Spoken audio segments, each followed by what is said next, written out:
Allez là, salut et bienvenue dans Confiture de Culture. C'est une émission qui aura une émission. Le mec, comment il se la pète. C'est une série de vidéos qui porteront le nom de la chaîne. Et dans ces vidéos-là, on va se tutoyer. Je vais te parler directement, comme si on était en face. Et comme tu le vois, je me suis posé. Parce que j'imagine que de toute façon, toi aussi, t'es posé. Ça sert à rien qu'on reste debout tous les deux pendant 10 minutes. Mais voilà, aujourd'hui, on va parler, et dans toutes les prochaines vidéos qui arriveront, on va parler de culture en général, pas forcément de sujets scientifiques, pas forcément de choses qu'on apprend à l'école, à l'université, etc.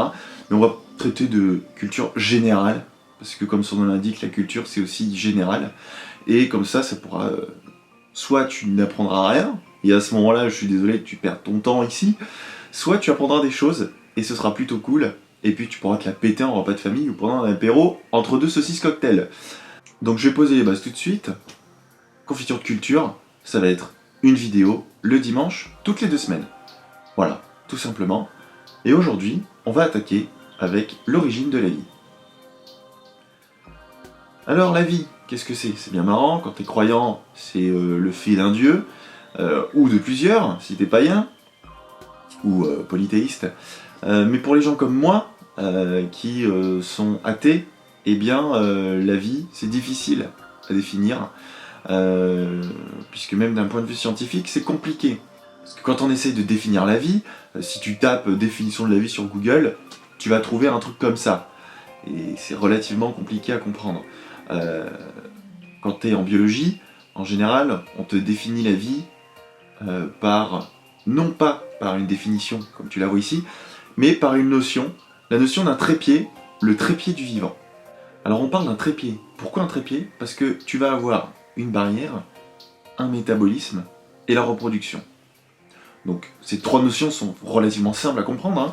La barrière, donc tu vas avoir quelque chose qui va délimiter ton organisme vivant. Un métabolisme, c'est une activité chimique au sein de ton organisme. Et la reproduction, c'est le fait d'être capable de se reproduire, d'avoir une descendance, tout simplement. Alors c'est une définition que tu dois quand même prendre à la légère, parce que si je te montre ces deux animaux-là, qui sont des ligres et des zébranes, alors comme leur nom l'indique, ce sont des croisements entre des tigres et des lions, et entre des zèbres et des ânes, sont des animaux qui sont stériles. Donc ils ne peuvent pas se reproduire, ils n'ont pas la capacité de reproduction, ils sont plus sur un trépied, ils sont plus que 2 pieds, mais c'est quand même des êtres vivants. Donc c'est quand même relativement compliqué. Alors on peut se dire, ouais, bon bah alors on a le trépied, et quand on définit le vivant, il suffit d'avoir au moins deux notions du trépied. Bah, ça marchera pas non plus, parce que si tu prends du feu, il y aura une barrière, et il y aura un métabolisme, mais il n'y a pas de reproduction, et c'est pas non plus un être vivant. Donc même encore de nos jours, au XXIe siècle, définir le vivant, c'est quelque chose de peu évident, et il faut que tu prennes ça avec des pincettes, entre guillemets. Donc une fois qu'on a un peu une petite notion du vivant, t'es d'accord avec moi, il faut qu'on arrive à savoir comment l'organiser. Parce que le vivant c'est hyper vaste, et il faut pouvoir se retrouver dans ce monde gigantesque qu'est le vivant. Et donc pour ça, t'en as peut-être déjà entendu parler, on parle d'arbre du vivant. Alors moi je vais pas te montrer un arbre comme ça, moi je vais te montrer un arbre qui ressemblera à ça. Alors oui, on est d'accord, on aurait peut-être plus une sorte de gros brocoli qu'on aurait coupé, mais l'arbre du vivant, ça se représente comme ça. Et donc tu vois que on part du centre de cet arbre-là, et qu'ensuite on s'éparpille de partout, et c'est comme ça qu'on descend au fur et à mesure dans l'évolution dans les espèces du monde vivant. Et donc, si tu prends juste le temps, 30 secondes, même pas de réfléchir par rapport à ce que tu vois là, tu peux vite en conclure qu'avec cet arbre comme ça, on a une origine centrale à la vie, et donc qu'il n'y aurait qu'une seule origine de la vie. Et donc c'est ce qu'on va essayer d'expliquer dans cette vidéo aujourd'hui. Donc comme je viens de te le montrer, on part de cette hypothèse qu'il y aurait une origine centrale, et dans le monde de la biologie, cette hypothèse a un nom, c'est un organisme que l'on appelle LUCA, qui signifie Last Universal Common Ancestor. Et donc en français ça donne le dernier ancêtre commun universel. Donc ce serait notre ancêtre commun à tous les êtres vivants, et on viendrait de ce petit Lucas. Donc s'il y a un Lucas qui me regarde, salut à toi et merci, car grâce à toi, on est tous là. Donc maintenant qu'on part de cette hypothèse du Lucas, il faut qu'on sache comment ce Lucas est apparu. parce qu'en expliquant comment le cas est apparu, on arrivera à comprendre et à expliquer l'origine de la vie. Donc, on se rappelle que quand on définit la vie, on a parlé d'une capacité de reproduction, d'avoir un métabolisme et d'avoir une barrière. Et le point essentiel sur lequel on va s'attarder tout de suite, ça va être la barrière. Donc une barrière, ça ressemble à ça. C'est un peu ce genre de boule là avec des épingles à nourrice et des petites billes. Donc c'est une barrière qui est, on dit, partiellement perméable, c'est-à-dire qu'elle va laisser un impair. C'est quoi un imperméable? C'est une surface qui ne va pas laisser passer l'eau, qui ne va pas laisser passer donc le liquide. Et donc quand on dit qu'elle est imperméable, c'est qu'on ne peut pas passer. Quelque chose qui est perméable, c'est qu'on peut passer à travers. Et donc semi-perméable, c'est-à-dire que ça ne va pas tout laisser passer, ça va laisser passer une certaine partie. Et notre barrière dans le monde du vivant fonctionne comme ça. Elle est semi-perméable, elle permet de laisser passer certaines choses, mais pas d'autres. Donc cette barrière, comme tu peux le voir, en son centre, ça fait une cavité. Et à l'intérieur de cette cavité, c'est dans de l'eau. Et la barrière baigne aussi dans de l'eau. Et la partie jaune avec les épingles à nourrice, là-dedans, il n'y a pas d'eau. Donc un milieu où il y a de l'eau, on appelle ça un milieu aqueux. C'est important, il faut le retenir. Et donc cette barrière est là pour délimiter deux milieux aqueux. Donc un milieu aqueux, c'est un milieu qui contient, comme je l'ai dit, de l'eau. Et quand quelque chose est capable d'interagir avec l'eau, on dit qu'il est hydrophile. Phile pour aimer, affinité, et hydro pour l'eau. Donc il est hydrophile. Donc ça veut dire que ces petites billes blanches sont hydrophiles, et les épingles à nourrice jaunes, elles sont hydrophobes. Donc phobe, c'est la peur, donc la peur de l'eau, et donc c'est un endroit où il n'y aura pas d'eau. Il n'y aura jamais d'eau dans cet endroit-là de la membrane, de la barrière. Donc maintenant que tu as ça, là, qu'on a ce principe de la barrière, donc tu peux facilement t'imaginer que ça fait une cellule, avec donc l'intérieur de la cavité, c'est l'intérieur de ta cellule. Tu vas avoir donc la membrane qui entoure ta cellule, et puis après tu as le milieu extérieur. Donc ce qu'il faudrait savoir, c'est comment créer ce genre de barrière naturellement, et surtout, qu'est-ce qu'on met dedans? Parce que dans les cellules, je ne sais pas si tu le sais, mais donc il y a de l'ADN et l'ARN, c'est ce qui maintient ce qui transmet notre information génétique. On va avoir des protéines, on va avoir tout plein de petits organites. Les organites, c'est ce qu'on appelle les organes des cellules. Hein, voilà. Et donc on va avoir tout ce genre de choses. Il faut pouvoir les mettre dedans et comment ça a pu apparaître. Donc pour fabriquer tout ça, on a deux origines possibles, forcément, puisque nous sommes sur Terre. Donc soit l'origine de tout ça, elle est terrestre, soit elle est extraterrestre. Et aujourd'hui, on va s'intéresser à l'origine terrestre. Alors pour ça, il y a deux grands messieurs qui ont fait une expérience qui s'appelle l'expérience de Miller et Urey. C'est une expérience qui est appelée de la soupe primitive, et en fait c'est une expérience qui ressemble à ça. Et ils ont voulu recréer en laboratoire les conditions de la Terre il y a environ 4 milliards d'années, sachant que la Terre en a 4,5 milliards, et qu'on estime l'apparition de la vie à 3,7 milliards d'années. Donc dans ces eaux-là, ils ont voulu reconstituer l'atmosphère de l'époque, qu'on a pu reconstituer grâce à des prélèvements au niveau des roches, au niveau de certaines sources d'eau aussi, qui sont cachées dans des cavités. Voilà, mais surtout en faisant des prélèvements de roches extrêmement profondes, on arrive à retrouver la constitution à peu près donc, de l'atmosphère de l'époque. Donc c'est il y a un moment, hein, t'es d'accord? Comme tu peux le voir sur le montage, il y a dans une des boules des gaz simples, c'est-à-dire des gaz simples, ce sont des gaz avec qui n'ont pas beaucoup d'atomes. Et donc pour ça, il y a du méthane, qui est le CH4, donc c'est un atome de carbone et 4 atomes d'hydrogène. On va avoir du dihydrogène, donc 2 atomes d'hydrogène, et de l'ammoniac, donc un atome d'azote et 3 atomes d'hydrogène. Et bien sûr, il y a de l'eau, donc sous forme liquide et sous forme de vapeur, puisque je vous rappelle, de toute façon, à l'époque, il faisait tellement chaud que l'eau était forcément constamment en ébullition, donc on avait des vapeurs d'eau, puis on avait aussi de l'eau liquide. Donc on va avoir dans cette première boule tous ces gaz-là, avec deux fiches qui vont pouvoir faire de l'électricité et qui représenteront les foudres des orages de l'époque. Donc une fois tout ça mis en place, on a aussi dans l'autre boule, de l'eau qui est chauffée afin de pouvoir créer cette vapeur d'eau et qui va venir donc se mélanger avec les gaz donc, que j'ai cité précédemment.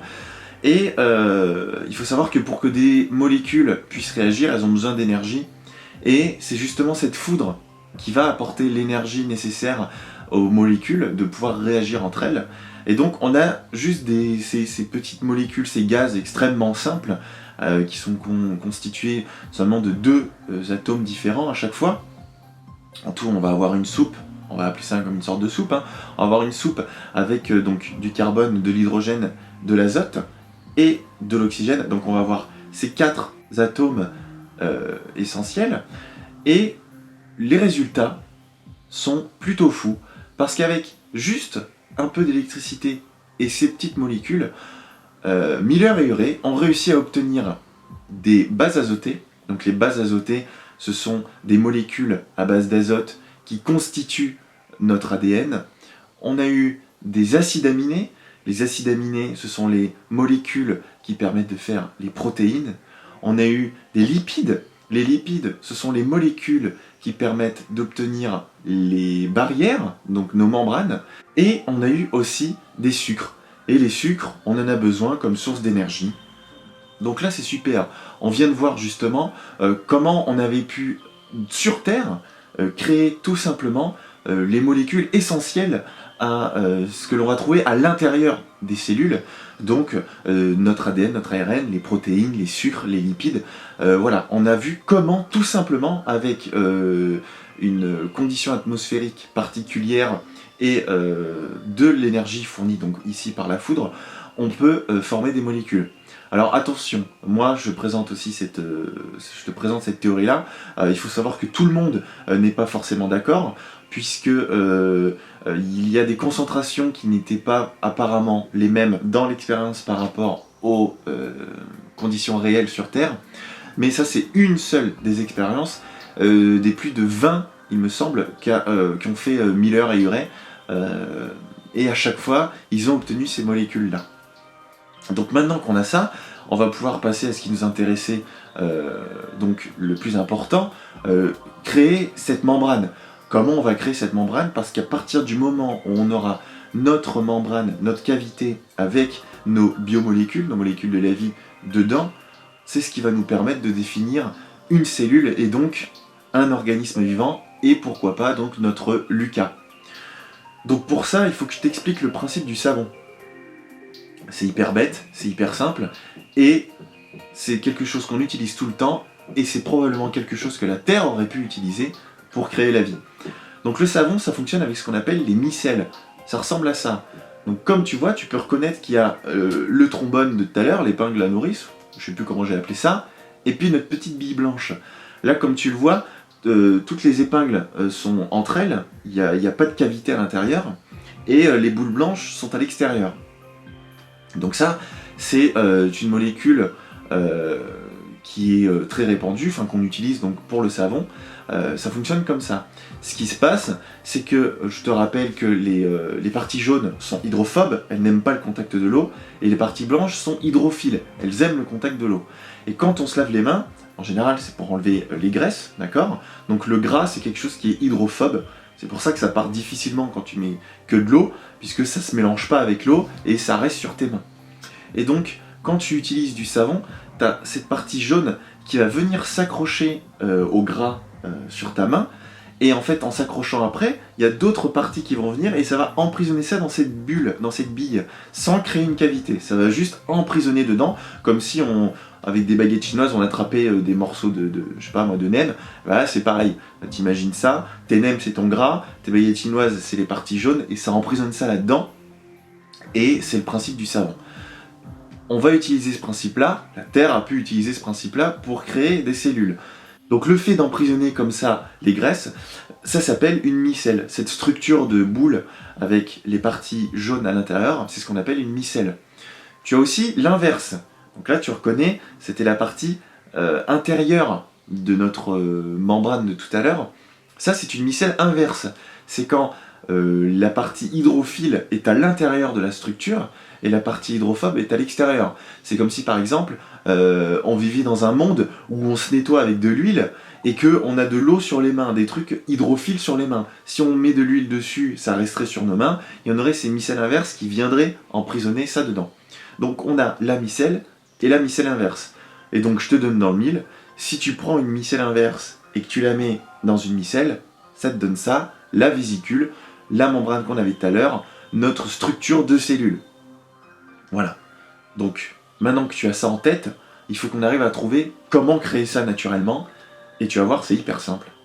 Alors pour savoir comment on fait, il suffit juste qu'on regarde à la surface de l'eau, au niveau des océans par exemple, avec le brassage océanique. Donc c'est tout ce qui est les mouvements marins, les vagues, le remous de l'eau, tout ça, ça crée des mouvements de surface au niveau de l'eau. Et donc à la surface de l'eau, c'est pas que de l'eau.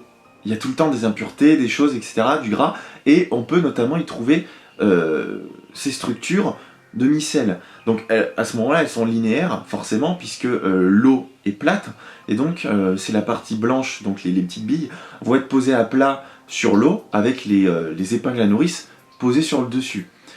Et donc avec le mouvement du brassage océanique, ça va soulever tout ça. Il y a tout ce qui est à la surface qui va monter dans les airs, l'espace de quelques secondes, même pas, avec aussi des gouttes d'eau. Donc ces gouttes d'eau qui peuvent, enfin cette eau qui peut contenir donc les biomolécules qu'on a vues tout à l'heure, et donc il y a ces micelles.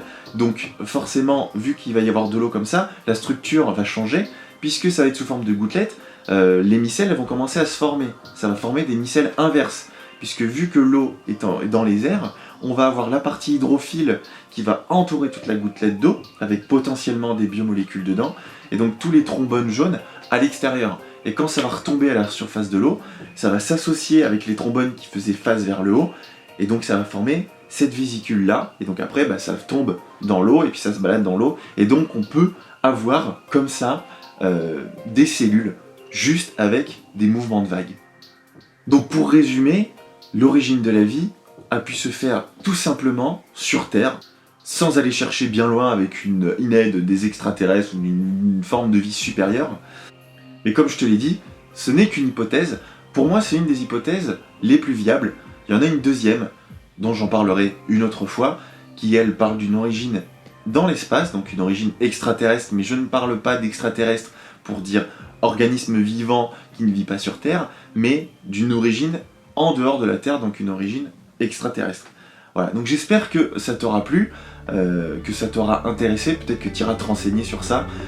Quant à moi, je te retrouve dans 2 semaines. La semaine prochaine, on se verra pour le retour des Twif, en espérant que ça te plaira toujours. Porte-toi bien, comme dit l'autre, et puis garde ton swag. Allez, salut!